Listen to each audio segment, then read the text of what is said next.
Kia ora tātou, and welcome to this very important open workshop today as we start our long-term plan process. So, it being such an auspicious workshop, I'm going to invite the new Chief Executive of Te Ātiawa ki Whakarongotai, Frank Hippolyte, to do a karakia for us. Nā i te tuatahi tēnei te mihi atu kia kātou katoa I hui mai nei I te rā nei mō tēnei hui whakahirehira. Kia koutou katoa ngā māngai o ngā iwi, kei te mihi I tō tātou nei rangatira mō Ngāti Parau, tēnā koe. Nō reira, me ino I tātou. E te atua kaharao I a mātou huitahi nei I tēnei rā kānui te whakawhetai pā mō manaakitanga Māui manaakiti I a mātou. Tukua mai e pāto wairua tapu ki a mātou, I a mātou e huitahi nei e pāniki te huarahi tika mō rātou e tū mai nei. Mātarongo rongarawa e manaki, kia rātou katoa e noho māwiwi ana, mārongo te ingoa ihukrahi ake ake. Amen. Amen. Kia ora. So I'll now pass over to Chris, who'll introduce the rest of the team and kick us off. Thank you. And I just want to check with Darren. Did you have any initial words, Darren? Thank you. Just really briefly welcome everyone. Look, this kicks off the series for this long-term plan, and you will have heard me starting to make some comments and start to set the scene about what this cycle will mean for us. So it's really important that we understand the challenging times that we're currently working in as we look to really hold the line into what it is that we're doing and how we are able to continue to deliver. It's fair to say that there's rising costs in basically everything we do, labour, transport, water services, and there's a real frustration still with our supply lines and guaranteeing serviceability or deliverability. So add to that the pressures that you have probably seen, the multitudes of reform that are coming at us. You know, that's taking up a lot of work. The challenges that we're seeing in the workforce, public sentiment, and of course, in October there's a national election. So from my perspective, this will be a huge challenge for us, and we will need to stay focused on what the task is ahead. So that being said, really optimistic that we actually have an opportunity to work on the long-term plan, which gives you an ability really to set the scene for the rest of this triennium. So that's the positive to take away from what we're about to start discussing. So thanks. Thanks, well said. Thanks. So for those who may not know me, Chris Bevan, GM Strategy and Growth. Also here with my colleague Ewan Church, who's a GM Corporate. We'll be swapping out partway through this presentation. I am going to talk a little bit about the connection between the work we're doing on our council priorities and our visioning and the link back to the long-term plan. But here with colleagues from the corporate team, Cheryl and Sakaran, who'll be starting off and talking to you about some of the more detailed assumptions in our long-term plan process.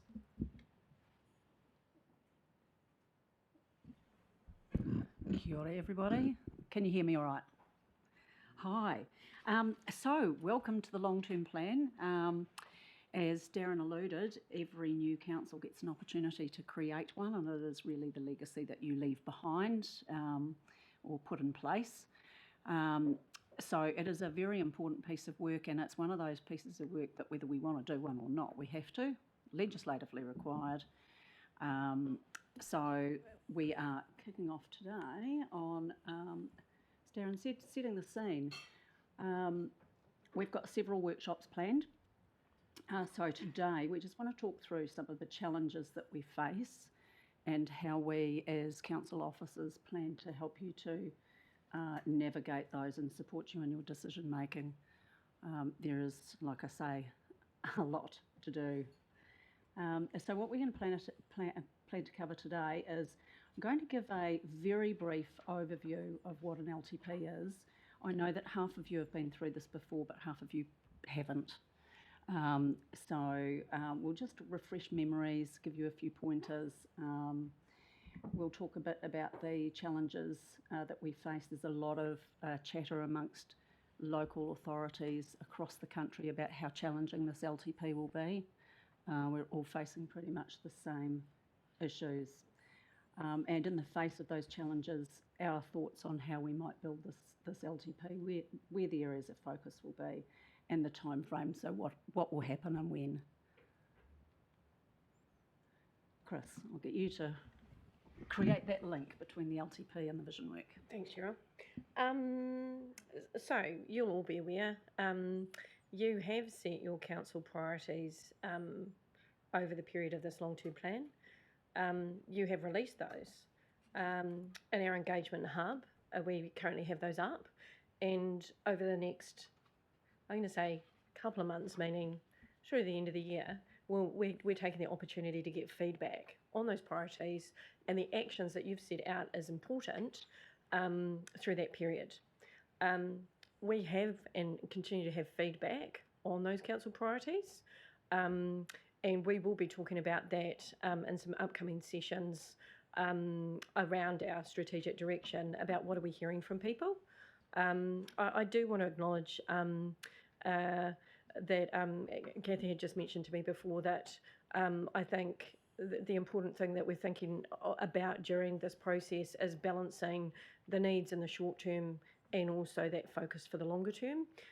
So very aware, as well as the things that Darren have talked about, and I think that Cheryl's alluding to, that we know that our community are facing significant pressures as well. And so I think part of this is making sure that they get access to the help that they need as we're thinking about where we're heading and what are we doing.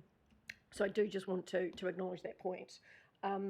But also to note that one of the things that is coming through this long-term plan, which is a little bit different to what we have done before, is that we are focusing on place, people and partnership, and we're focusing on the needs of people in our communities.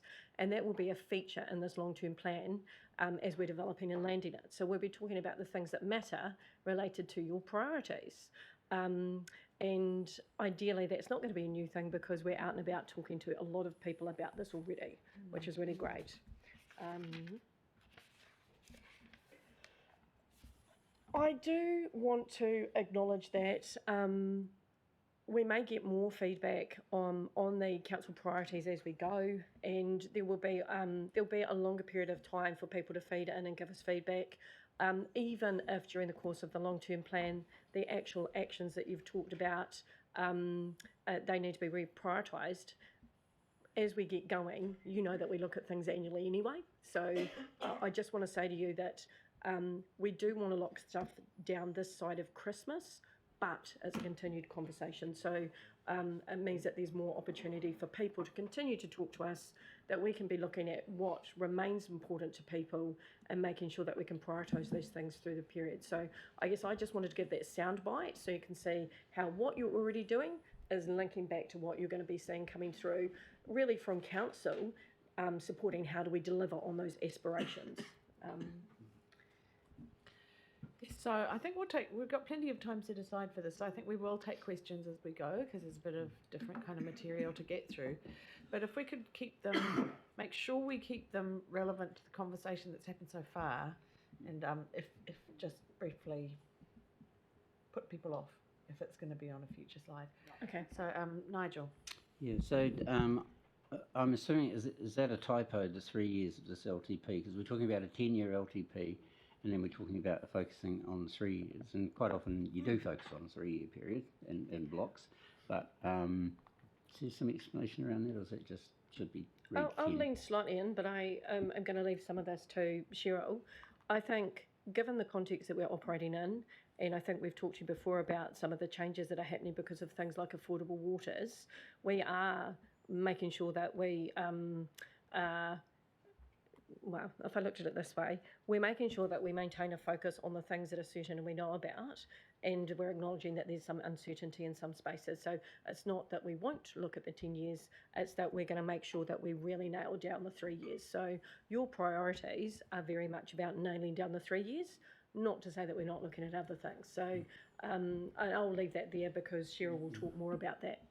I'm just wondering if we should make that explicit, that we are really focusing on 3 years.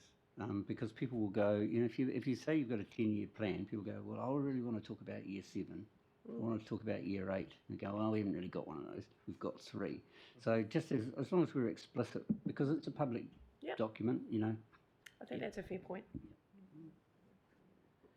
Yeah, I think explicit about it being a 3 to 10 is about how we usually say it, 3 to 10, with a focus on the first 3 years, but necessary to make it 10 for reasons of practicality and budgeting, really, isn't it? So, yeah, Yeah. it's all about being clear in a confusing space, isn't it? Just a question around with our visioning and our next 3 years, and I guess it's around a question around managing our vision and expectation against reality. For example, how does this tie in? So we've got the Waikanae Library, for example. We've gone out with low, middle and high. The impact of the community coming back at high, 30 million plus, which may blow out to 40 million plus. How does that all balance and influence this? I'm going to give a small answer that, again, I think we will touch in, but I'm going to say to you, when we go out and ask people for aspirations, we're asking them what it is that they want or think is important. The reality is that we will always have to have a conversation about affordability, and we will have to prioritise things and make trade-offs. Those trade-offs may be around the timing of things. They may be around what's most important for us to do now with what we can afford. We're going to be coming back and talking to you and to the community through this LTP about the critical focus we need to have on funding and revenue streams, because things like partnering with others, I have mentioned, and in fact others here have mentioned private-public partnerships, joint ventures.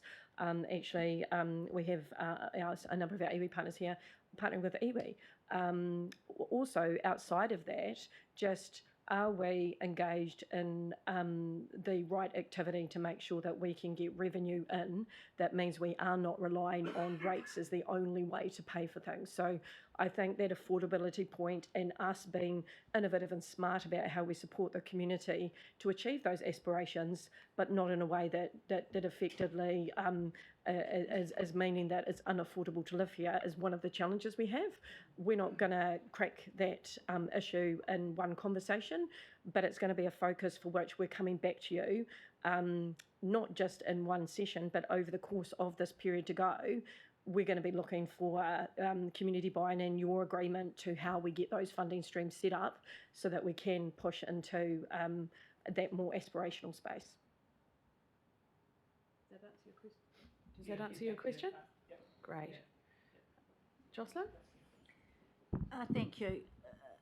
Thank you. So I think it's actually really important to actually be really clear about whether we're looking at 3 years or 10 years. And I understand why Nigel asked that question, because we were in a meeting on Monday and I actually raised that matter and council staff said 10 years. So it just needs to, it doesn't worry me whether it's 3 or 10. We need to know. Everyone needs to know. Yeah, I agree. We need to be clear about what it is. Thank you. What it is we're doing. I think just in response to that, we'll make sure that we come back with a clear narrative about what it is we're focusing on and when. Because, and as we step through this presentation, we will be talking about the need for things like infrastructure and a 10-year focus. So there's specific things that we do focus on the 10 years. There's other things that will be smack bang in the middle. So that 3 to 10 years that the Mayor had just mentioned, I think is where you land. I'm confident that we can clear this up today. Excellent. I've got the answers. Go, Cheryl. Great. Let's box on that issue. No more questions around the 3 to 10 years. Bernie. Yeah, following on from Glenn's point, are you prepared to look at targeted rates if, say, a certain community want a gold-plated library, right? Surely, if say, Waikanae want a, the top of the line library, surely then they can pay for it through targeted rates rather than the whole community. Are you prepared to look at that? Yeah, we'll park that question for when we talk about rates. Yeah, Yeah. I was just going to Yeah, say. would you want to go backwards and forwards in the slides? We'll definitely answer that when we get to it. Great, let's carry on. Okay, so let me just give you a quick rundown on the anatomy of an LTP, and I just want to acknowledge the amount of experience in this room in creating LTPs. We've got some pretty experienced people. I myself, I was involved in the very first Auckland long-term council community plan a million years ago when they first came out under legislation. So I've kind of followed it all the way through. From then, Sakrin, my colleague here in the finance team, has also done a lot in LTPs at Pororua, was it? Pororua?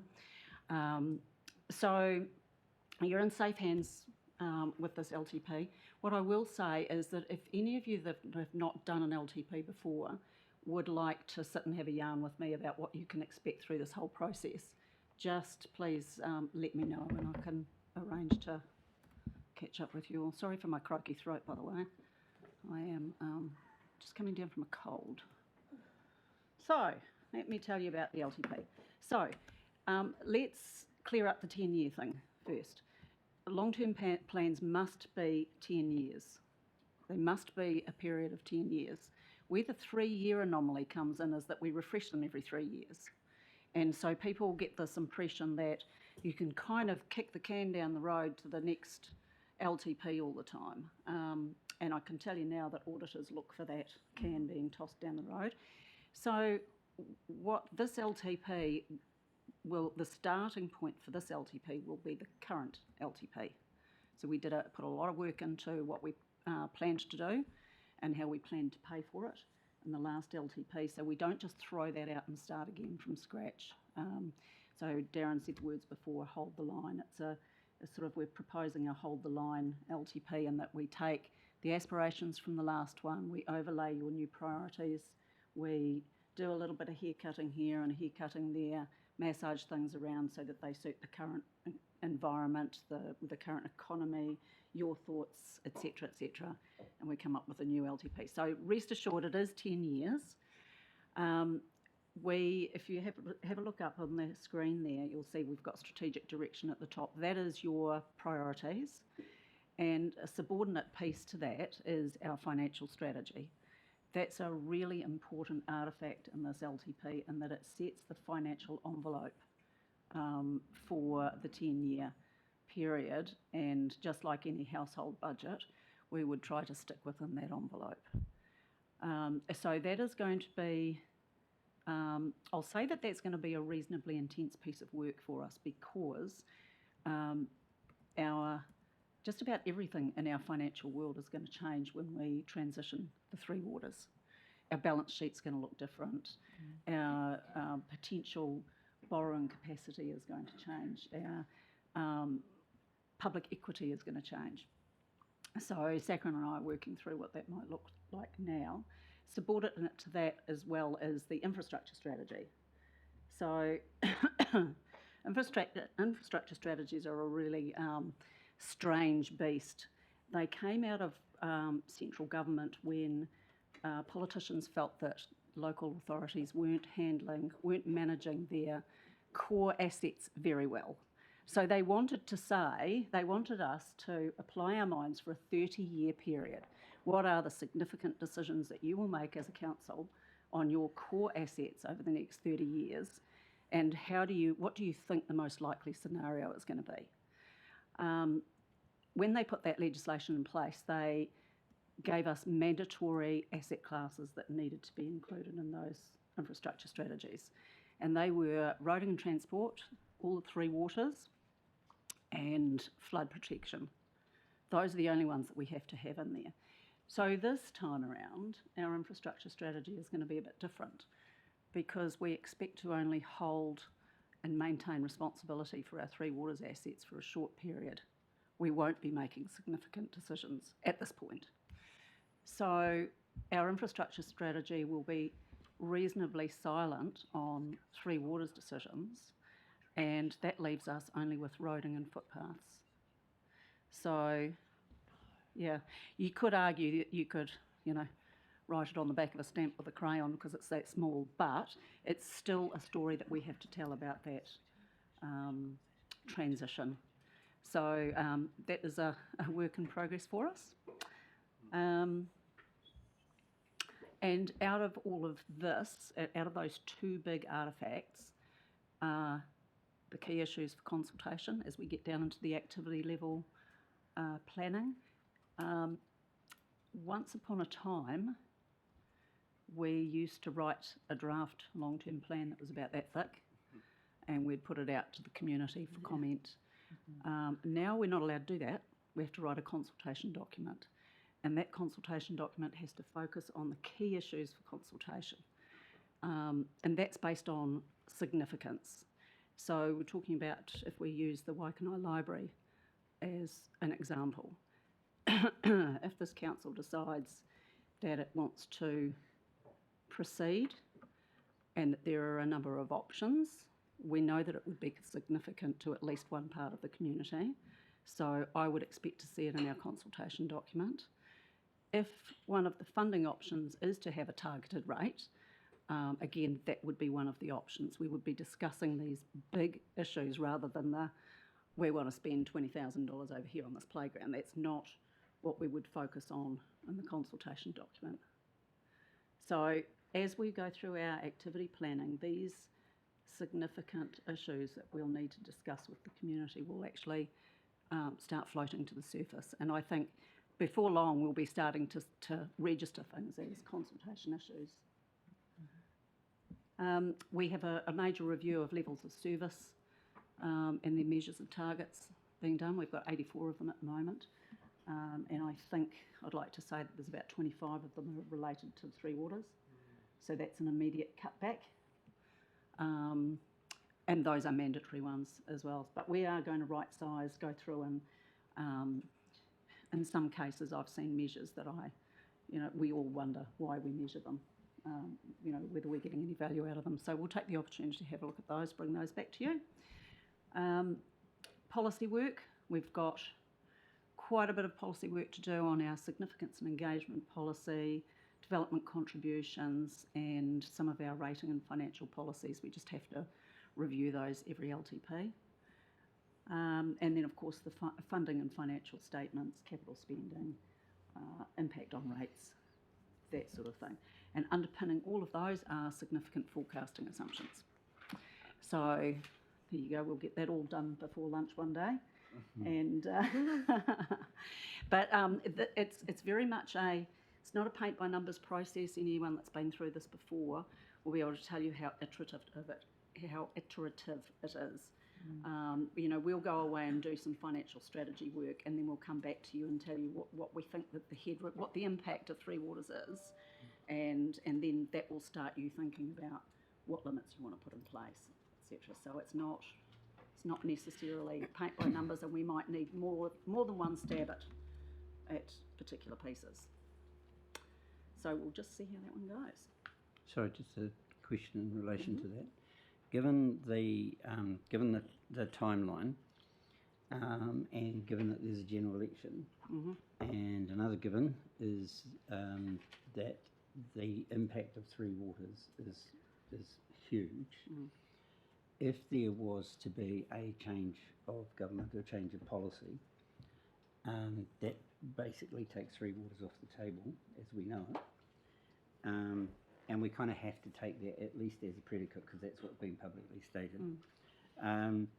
Then in terms of a timeline, we're now looking at like a really truncated period to go back and redo all the numbers, right?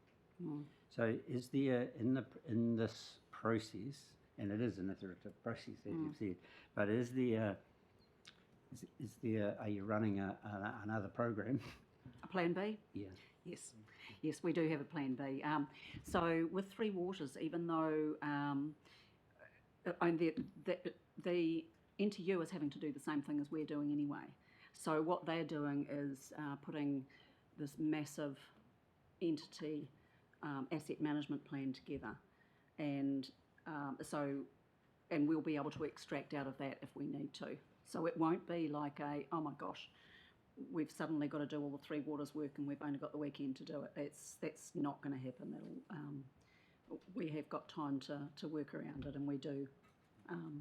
We don't like to think about it too much, but we do acknowledge that we do need a plan B. Yeah, it is a distinct possibility. Yeah, so I think it's more likely with a change in government that your roading spend priorities might change. I think that's probably more of a priority, or more of a likelihood rather. Sorry. So Hang on, we've got one more. Just sorry. Just pause there. Yes. So you've got the long-term plan, and then you've got some of these other activities and policies that are going to be part of that. And one of those is the level of service. So I know this councils have already said that they want to discuss the levels of service and the targets. From memory, I don't know whether they're actually included in the consultation document when it goes out to the long-term plan. Is that going to occur this time? If an item is considered to be significant under our significance and engagement policy, then yes, we would definitely include it. But even if it wasn't, we could choose to include it. There's nothing stopping us from having a conversation about levels of service in our consultation document. So I suppose Because levels of, people care about levels of service. It depends on which one. And I think that the conversation about levels of service this time around are going to come from financial constraints. We want to do this, but we're going to have to free up some money somewhere else to be able to do that. And that might mean, let's just pluck something out of there. Maybe we only end up cleaning our public toilets half as much as we did, right? Totally ridiculous, but people care a great deal about public toilets. And so you could say that that's actually quite significant, and you'd want to take a specific conversation to them about that.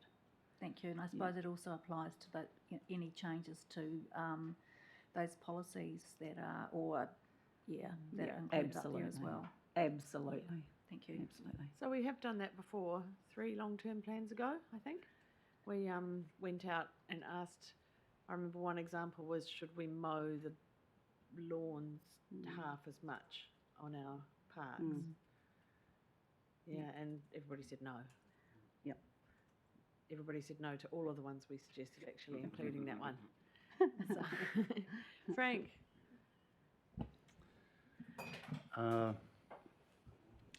Forgive me, this is my first long-term plan, Hui, and the conversation's been very enlightening, and I just want to double-check to make sure that I'm getting the correct information. So we're discussing the long-term plan, but it's not actually the whole 10-year long-term plan. We're reviewing the original long-term plan, which was started back in Our last one, our current one is 2021. 2021. Yeah. Okay. So in 2021, that may have been before the bill for the Resource Management Act, which has a new name now, went to Parliament. Now that it's in Parliament and we all have a copy of the draft bill, the requirements in there that decision makers, as you well know, give effect to Te Tiriti o Waitangi. That said, and if our Taiao team has already raised this, which they probably have, please forgive me, but if the bill wasn't considered at the time the 21 plan was originally struck, the new bill that will be coming out will require, I would suggest, significant more consultation to give effect, because consideration of the principles of Te Tiriti is significantly different from giving effect to the principles of Te Tiriti. With that in mind, was that taken into consideration when we looked at the key issues for consultation? We haven't defined what those key issues for consultation are, so that could very well float to the top as being one that needs to go into the document and be specifically discussed.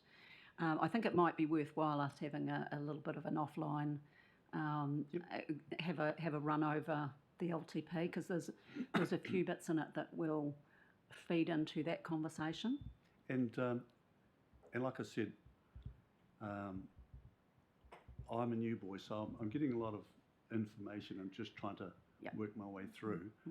But on top of that, I just want to thank the council for the support they've given so far. It's a generous support, and we acknowledge that. I just wanted to say that. Thanks. I think Chief Executive has a comment to make around that too. Thank you. Thanks, Your Worship. Really good question, Frank, and thank you for raising. So yes, we have. I personally have reached out to, and this is where it's really nice having you at the table now, and in your new role. Reached out to our 3 iwi chairs to start the conversation early, so that we can give effect to those principles.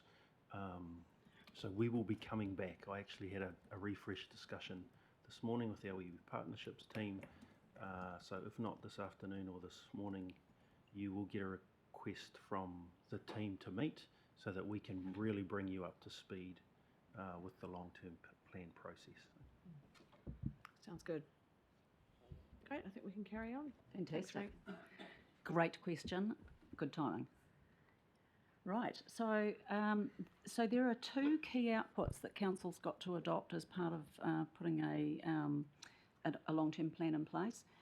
On the left-hand side there, I've just alluded to that, the consultation document. On adoption day, you will adopt the consultation document that we will take out to consultation, plus all of the information that consultation document relies on. So there'll be all of the financial statements, all of the individual policy drafts, and they're all proposed state. And then we'll take submissions from the community, and we'll feed your decisions from that feedback into the final long-term plan that we'll adopt at the end of June. At this point, I'm thinking that we will adopt the consultation document at the end of February and consult in March/April, but that is very much reliant on audit dates, which I'm still just confirming. So that may change a little bit. I'll let you know if that is the case, but you can look forward to a sunny March of consultation on our key issues. So, this LTP, right, as we've talked, this is definitely a 10-year horizon. Last time it was a 20-year. That's a lot of extra work, so we decided to pull it back to a 10-year horizon this time. We will let the financial strategy lead, as we talked about before. We will let the financial strategy set the financial envelope that we've got to operate within. Our infrastructure strategy, the legislative requirement for that is it must cover a timeline of 30 years. Despite the fact that the LTP is a 10-year horizon, infrastructure strategy is always 30, minimum of 30. And we are going to keep that just to the compliance-only approach. Development levies, we're also going to keep at 20 years, which keeps it consistent with the current policy. We're already collecting development contributions on growth projects that go out far beyond 10 years. And if we changed our development levies timeframe to 10 years, we could find ourselves in a position of having to give money back, and we've done that growth planning, so we may as well continue to collect for it. We also have financial, what are they called? Contributions, financial contributions, which are more along the lines of reserves, contributions for reserves. We are still, Chris will be able to tell you this, we're still considering whether or not to merge the two into one policy. So that I no doubt will come up at your next DC workshop. So our financial statements and our capital program will span 10 years. But rest assured that in our systems behind these 10 years is another 10 years, because it makes a lot of sense to extrapolate out that far just to see the full picture, and also to inform our infrastructure strategy. We'd like to go with a compliance approach. Those of you that have a physical copy of the last one will know that it's a really good laptop tower, quite thick, and a fantastic piece of work. Is just a lot more effort put in than the Local Government Act mandates. The last one I did at the Far North was about 230 pages, and I'd be aiming for something similar to that, but you can hold it in one hand, you don't need two. And again, it'll be, when I say no glossies, what I mean is we won't be doing any fancy, expensive work on it. We will do it all in-house.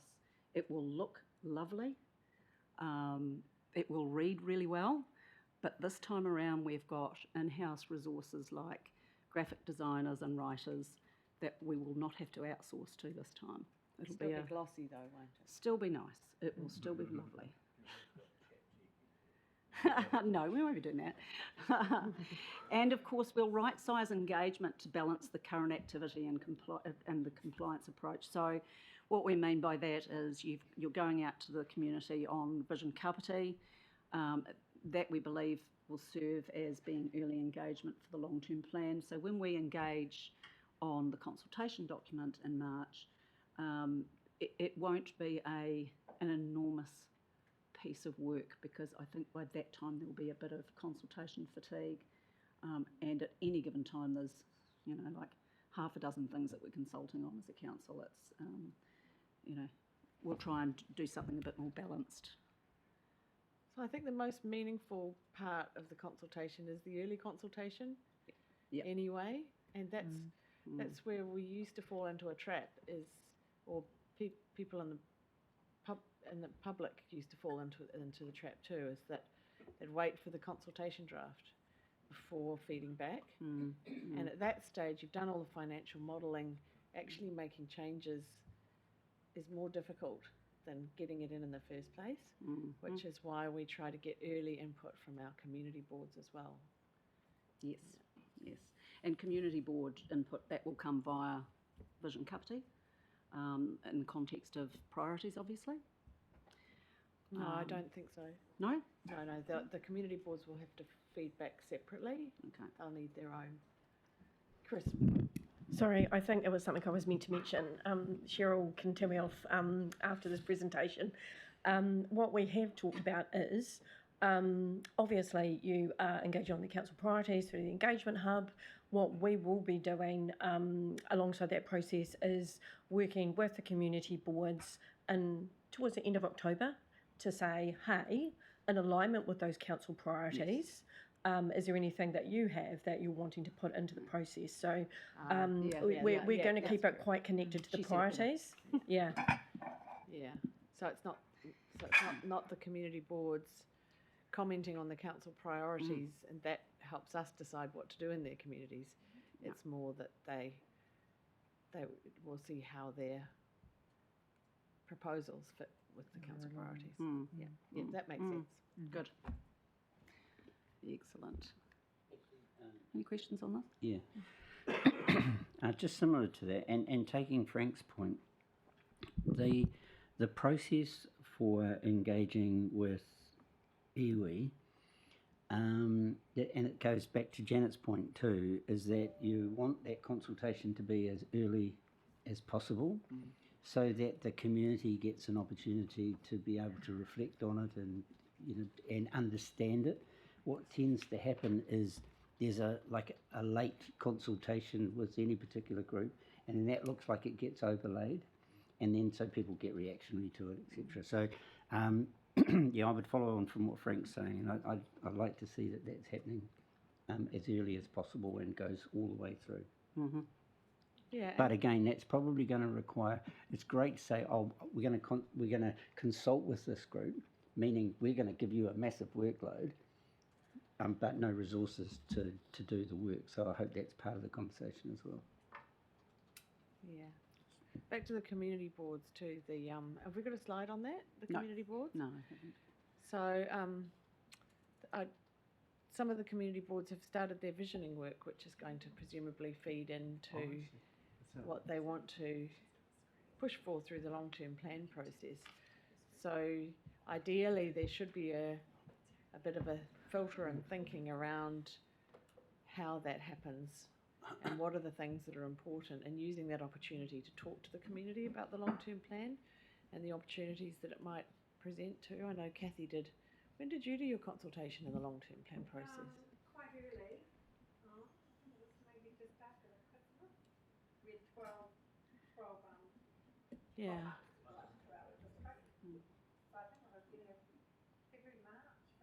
Yeah, sorry, Kathy's microphone wasn't on, so the answer is that do you want to just say that again? It was probably around February, March. We had 12 pop-ups right throughout Paraparaumu and Raumati. But I'm sure it was about February, March. Yeah, I haven't got it with me, but I've still got the document, and things haven't been done yet, so some of that will be coming back. Fantastic. And that was all just the impetus and action of the community board. Frank? So I support the comment that early consultation is required, and may I suggest that communication with iwi is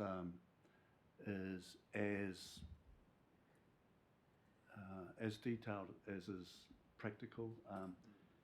To receive an email to come to hui on a particular matter is good, but it's a lot better to come prepared, knowing what we're talking about and having the background information. Sometimes background information is only discovered once we get here, and it makes it difficult trying to prepare a response and consultation to that. So that's one point. So I want to come back to infrastructure, if I may, and I just want to upskill myself. In terms of Three Waters, so I hear that our Three Waters assets are going, is that correct? Okay, if the assets are going, do the expense that go with that asset go as well? The maintenance and human resource. So proportionately, then our assets will be reduced, our expenses will be reduced. Does the reduction in our assets have an effect on our ability to lend, or am I just thinking commercially? You've hit the nail on the head. That's exactly all of the considerations we'll need to have in our financial strategy. So if you think about taking, 36% of our asset base away from our value, our overall value, that does drop how much we can borrow. It has big impacts on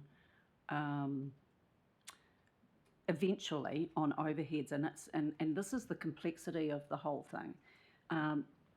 While we will not have to bear the cost of maintaining and operating those Three Waters assets, in at least the first 2 years, we believe that we are going to have to continue to rate for and collect those rates and send that revenue on to the NTU, because we don't see that they're going to have that mechanism set up yet. So for a period of time, we're going to have some stranded overheads in our organisation that mean that we've just got to continue doing things, and it's going to cost the ratepayer for us to do that. So in the meantime, when we're doing that, are we able to charge a management fee for receiving the rates and sending them on? Because from an administration point Yeah. of view, or we're carrying the burden of receiving their money, and we're carrying the burden of forwarding it to them. Is there any ability for us to seek some management administration support for that? Can I defer to you the two, chief because you probably executive have has more. his light on, Yes. which I'm quite relieved about. Thanks, Frank.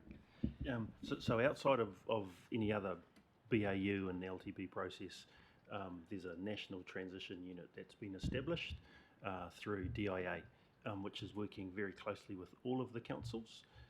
With the change in legislation from 3 waters to affordable waters and 4 entities to 10, which I think just went through House yesterday. Yesterday.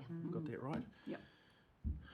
It creates a 2-year window for transition to those 10 entities, and this is something that we regularly update the team on. So we now have an opportunity, other than 1 July 2024, which is confirmed in legislation, which will be Auckland and Northland. They will establish what's known as Entity A. At present, we are considered Entity G, which is basically the Wellington region. So as a collective, we need to come up with a date or a runway within that 2-year period where we will transition to Entity G. Now, the detail of that transition will be the really challenging piece, because you've heard from Cheryl, at day 1 of transition, that entity won't be able to stand up all of its services. So there's understanding that councils in some form or shape will provide support for a period of time yet to be determined. At the minute, our thinking is really in understanding what is a date for us, and then we can start to work backwards from there. I do have a level of comfort in that the NTU is working, and they have established an establishment team which will look at bringing together Entity G, so that when we do have a date to stand something up, there will be a business and it will have a plan.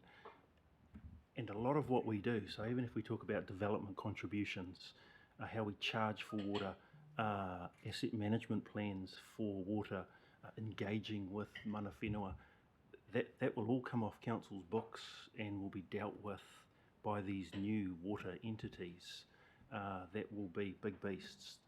So that's the challenge for them, to understand how they actually get their heads around that. And probably a good point of contact will be Helmut at Ngāti Toa, who has been heavily involved in the transition. So that's another really good touch point for you. Kia ora.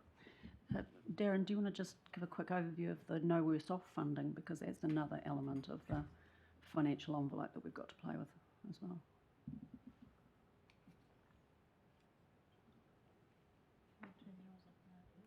We need another permanently on microphone for the chief executive. Yes, no worse off funding. So we've got no better off funding, which we dealt with through the annual plan, which we reallocated, which allowed us to provide some headroom and hold our rates at 7.8. No worse off funding is the second tranche of money that the government is providing through DIA. I can't remember off the top of my head what the amount is for us. I think it's around the same 5 million-ish. No, less than that. Oh, a lot more than that. 16 million. No, so that was part of the 1.5 billion that's been pulled back. Yeah. 21. All right, we'll go to Sean. Do you have any? Total was about 21.6 million. We got 5.2 or 5.3 as part of the first tranche of funding, and the further 16, whatever it is, point something, was due to come in the first year, so 1 July 2024.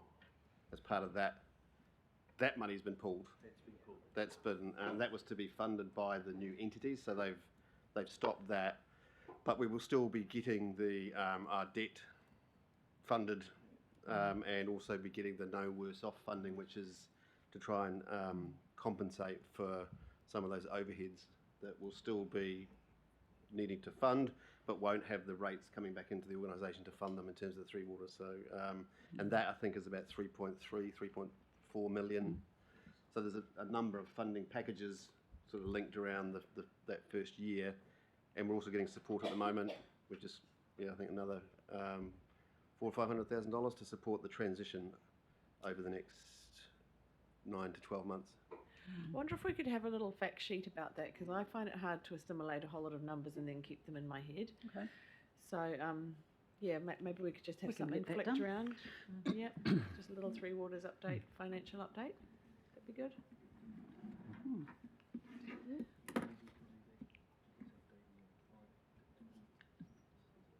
Yeah. Is there any more questions on? So this? the Yeah. chief executive was just saying we've got an update at the Mayoral Forum, so we can take some information from that and pass it around. Nigel. Yeah, so Cheryl, the water infrastructure it represents 36% of the assets. One of the questions was what would the impact of that have on our borrowing? But of course, and Sean's just mentioned this, is that the recovery of the debt related to the assets. Now it seems it's like at the moment it's a bit of a piece of string, is depending on who you ask what it's likely to be, but it's likely to be very, very significant because this council's actually spent a lot of money in that area, right?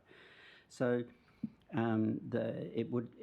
whilst it will have an impact on our ability to borrow, it will also have an impact on our need to borrow. That's right. So so the question, I guess, that relates to an LTP is if you were to recover, say, $70 million worth of debt, or you were to recover $50 million, is a massive difference, obviously. So at what stage, and I know, throw Sean under the bus with this again, but at what stage do we,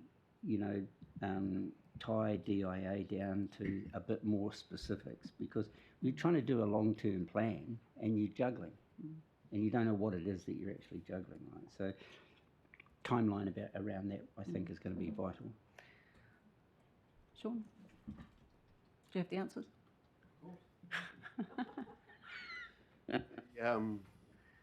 So I think we've given an indication as to the range.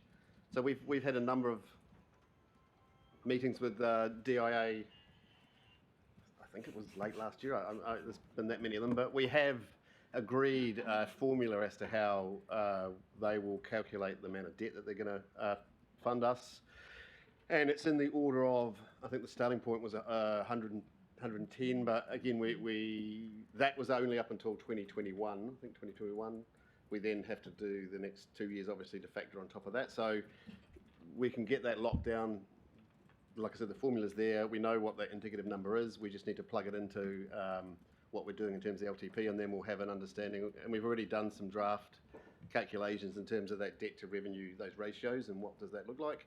And we were in a pretty good place based on the amount of debt that they were going to fund us relative to our ability to continue to borrow. So we've got about $1.7 billion worth of assets. So even when you take away the Three Waters, you take off that big chunk of debt, your ratios, then we're still in a reasonably good place in terms of our ability to further borrow. But we could probably, as the Mayor's mentioned, do a little FAQ summary package in terms of funding in, debt calculations, all of that stuff to give you an indication as to what that looks like. I think the only issue is we haven't got it. I don't think we've got it in writing as to what the actual final number is, but we've definitely got an indication as to the formula and how that works. So it will give you a range in a pretty tight sort of number. Yeah, you have to put a little disclaimer as to the exactness and Yeah. veracity of the information contained therein. Yeah. If there's an agreed to formula, you can then make those calculations and be reasonably Yeah. accurate, and because we need to predicate that information, what we do going forward is predicated on that to a Yeah. very significant extent, right? And we do get asked about this, so it's useful to have the correct information to be able to share with people.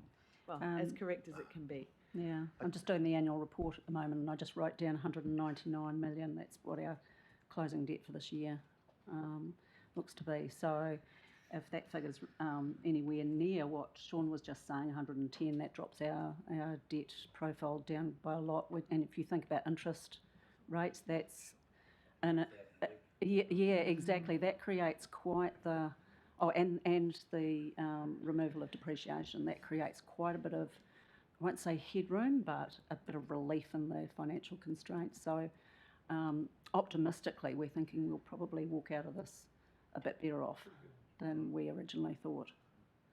So, oh, yes, Sean. I just want to. So one of the reasons we're not, sharing the specifics, I guess we don't want to appear overly excited about the number in terms of the potential to maybe, because several other councils haven't quite got to a point where they've confirmed exactly what they're going to be funded. So, yeah, just that's why it's up until 21, 22. We've still got to add in the other 2 years of funding, but and I don't think there's anything confidential about it. But again, yeah, we weren't looking to sort of shout it to the masses that we're getting this number if we could still potentially maybe squeeze some more money out of them. So. So a moving face. So that's the piece of work that will kickstart the development of our financial strategy, because we need to understand those shifts in dollars before we can bring a financial strategy to you. So we'll wrap that up with a nice bow and bring it back to you, and we can have a good look at it. I'll be way before then, I can tell you that. It'll have to be reasonably soon, actually. So, and even if it is still, we're keeping a watching brief, at least we can kind of have some kind of clues around it. Would be nice. Great. I think we can carry on. Yep. I think we'll have a break at about 10 to 3. Great. Unless we're nearly finished. No, we're only about halfway through. Yeah. So the next 5 minutes, well, 5 months rather, this slide will be very fast. The intention is the next 5 months takes us through to Christmas, just before Christmas. We would like to close the calendar year with 99% of the LTP done. And what I mean by that is all of our proposals are pretty much documented and agreed and documented, so that staff can then go and have a little bit of a Christmas break before we come back and panel beat all of the documents before they go into the audit process, which can take about 6 or 7 weeks. So 2024 is that whole statutory process that's pretty much just statutory. We adopt the consultation document, we consult, we have some hearings, council deliberates on what they've heard through feedback and makes final decisions, and then we put that final document together. So the heavy lifting is this side of Christmas insofar as working out what it is you want to propose to the community. And we've got a number of workshops I'll tell you about in just a second. There we go. So this today we're setting the strategic context and the operating environment. Development contributions, as Chris said, is going to be rescheduled. That was scheduled for next week. But all of the other dates stand and should be in your diary. If we find that we need more, we'll certainly look for other opportunities. We're not going to not have a conversation simply because we haven't got a workshop booked. We'll find a way to navigate it. And like I say, sometimes you think you might need one stab at a topic and end up needing 3. So it's always a shifting feast. I have a question. Yep. Yeah. This seems to be around the wrong way for me. Having been mostly on the other side of the fence, so to speak, in terms of doing LTPs, it strikes me that what we're talking about in terms of process is us thinking of what we want in the long-term plan, then going out to the community and saying, is this okay? And it's 99% done. So is this okay? Yeah, okay, tweak a little bit. Yeah, done. I don't think there's really a good understanding in the community that unless they get their ideas to us now or soonish, they won't be included in the long-term plan. And if it's not in the long-term plan, it won't get funded. How do we start turning it around so that actually we're saying to the community, give us your ideas now of what you'd like to see in the long-term plan, and we'll have a think about that and decide, set some priorities based on, what you submit us, and then we'll come back to you with what the thing might look like. It just seems to me there's not enough room in the process to get community input at this really vital stage, and I don't think, as I say, people understand the importance of that. And, I've sort of been going around a few people. I mean, the EDKB is an example, I've been hammering them and saying, look, EDKB, if you want to get funding in the long-term plan, you've got to step up and put your thoughts together like now so we can feed that in. And for the Tourism Advisory Board, for Mahara Gallery, there's various other groups that we are closely associated with. And yeah, I just don't think there's that awareness even amongst those people about the importance of getting things on the table now. Yeah, it's always a challenge. I'll invite the Chief Executive to answer first, and then I might have something to add. Well, thanks, Your Worship. Yeah, it's a really good observation, and it's a fair point. So if I think longer term, out to 27, and the visioning that we are doing with Vision Kapiti, that will be a vehicle for the community becoming more engaged. And I take some comments from a earlier discussion we had. Actually, it was Plan Change 2, where we talked about having to get on and do things now in a time of uncertainty with all of the reform that is coming at us. Two big pieces of reform, water and RMA, which will see huge changes for local government if they are to progress. Noting that with the policies coming through now, the opposition has said repeal and replace. So what the replace looks like in the water space or in the RMA reform is yet to be seen. So we need to be able to operate in whatever, situation that we are in. And so coming back to your point, a lot of what will be in the long-term plan is front-loaded because it's year 4 of a 10-year planning cycle for us, as a start point. Cheryl and Chris said right at the start, we don't just start with a clean slate again. So the opportunity to really add or have input, whilst is there, it is to a degree limited. And it's really just how hard you want to pull those different levers to force some change. Yeah, I'll have a chip in as well, if that's all right. So I agree that that's a real challenge, and it's what I'll refer to what I said around about an hour ago when I said, that this early engagement is the most valuable engagement. It's the crucial time. And what we've been trying to do in the last few weeks is communicate that feeding back on the council priorities is what feeds into the long-term plan. And that includes actions. It's not just visions to the future, which is what I mean. It's not visions to the aspirational kind of future visioning, which is what the visions work is. It is actually, and we've got our hubs there, and people have that opportunity, and we're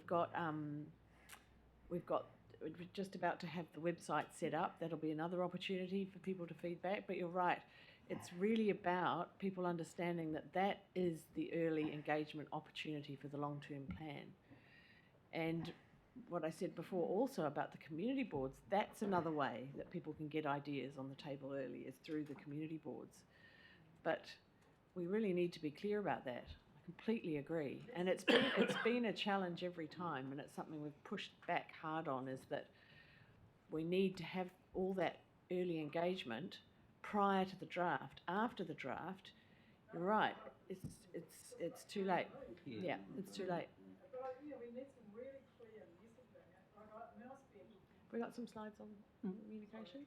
Oh, so we'll no, come I up. haven't. We No, haven't, not yet. not No, today. we haven't done any planning on that So yet. I think that we've got that message back, and presumably we'll have a communications workshop soon around the long-term plan, and we can talk about this in more detail at that point. Chris?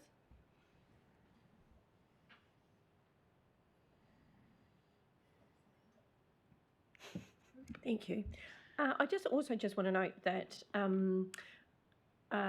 council staff will be making sure that we connect in with key groups. So, for example, the EDKB, we will work alongside them to make sure that we can be putting something forward for the long-term plan. I do think it's important to note that there are some things that get put into a long-term plan where we know we need to do more work, and so it's not always a precise plan or business case that is put forward. And an example of that I'll give you is the affordable housing entity. So we knew last time that we wanted to do some work on it, so we had just locked in a space and position for that work based on estimates, and which we've then done work underneath that to refine as we've gone.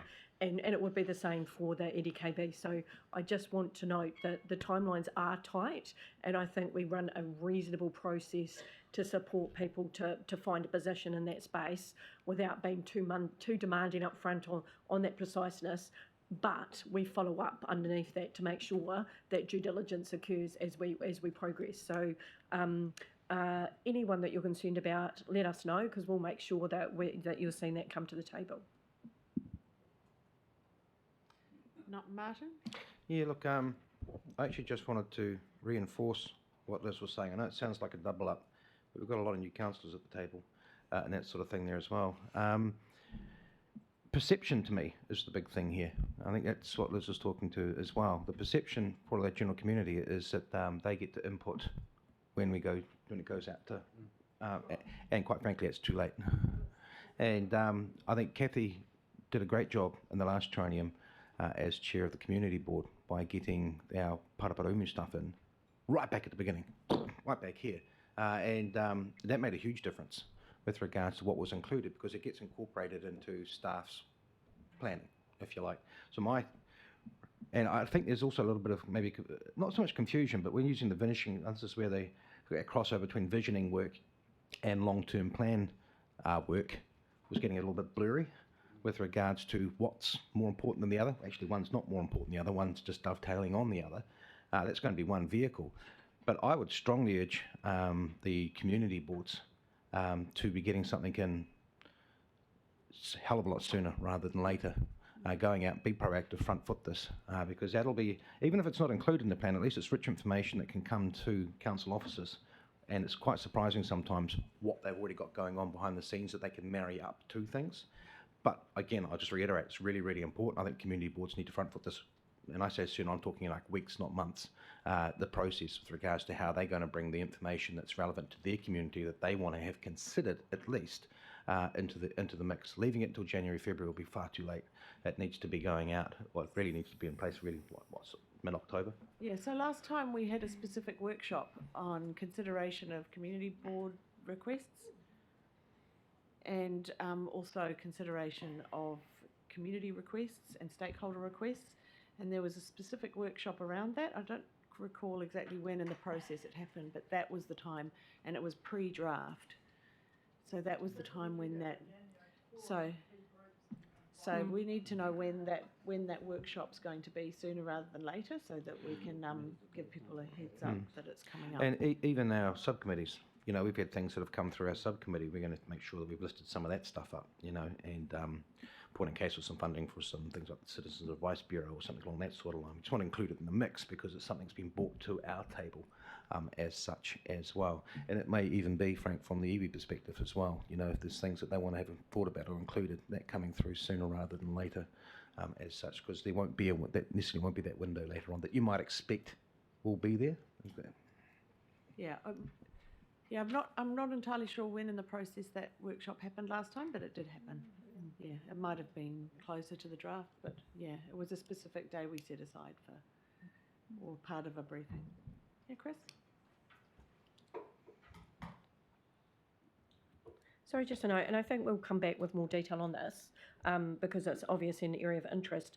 But just a note, we are intending to create that space for community boards, and through that mechanism, I think any specific community requests that are not related to things that are already underway for us to have a discussion. And what I mean by that is if we're already doing work on Mahara Gallery, if we're already doing work on the EDKB, if we're already doing work related to community engagement or something that links to a community grant that perhaps the Citizen Advice Bureau might link into, we wouldn't be going out and asking for those specific things. Sure, yeah. Because I think we're very mindful of making sure that we can align things to the existing processes or grant opportunities that are in place if that's relevant.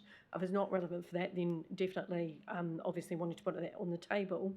And my earlier comment about the fact that I think partly what we're trying to drive through this LTP is the aspiration and understanding that now and into the future, but also the affordability of where we can land, and there will be a gap. So the longer the list that we put down, the bigger that gap that is going to be on the table. That's okay though. I just want to create a space for that, to say the important thing will be coming back and going, with the difference, with that gap, what will we do? And so that is another important part of this process. So, and if that is working with our iwi partners, working in private-public partnership, finding other revenue streams to support that aspiration into the future, that is the conversation that we're planning to have with you. Because I think on the one hand, we're saying we don't want to have to a higher burden, and we do want to make sure that we can manage the rates envelope, and on the other hand, we're wanting to have those longer lists. So just want to put on the table that we're trying to help manage that conversation, and I think the expectation around how much can be done in that environment. And certainly our council priorities will help in deciding how to close that gap. Absolutely. Jocelyn? Yeah, so we've got two processes going on, or will be going on. One is the L2P process, so the other one is our visioning work. And when we've had a number of conversations around our visioning work, I'm pretty certain the word pre-consultation has been mentioned in there. And so I think it's really, really important to actually, the messaging that goes out about both these processes, probably now, needs to be really clear in terms of where that visioning work may well feed into some of this long-term plan stuff, but also further down the line, so that people can understand in their mind what input that they have and the type of input they have.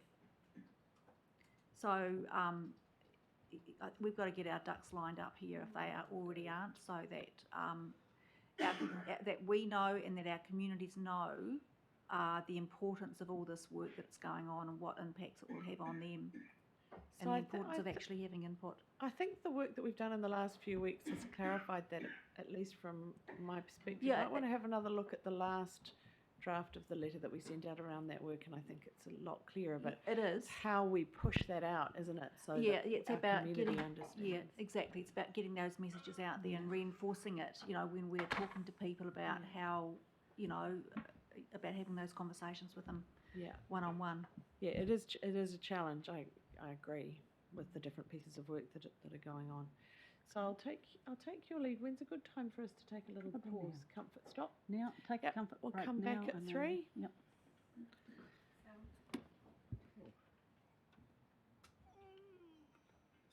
Stretch. Yeah, I need to stand up. You can't do what you did. What's that? You can't do. No.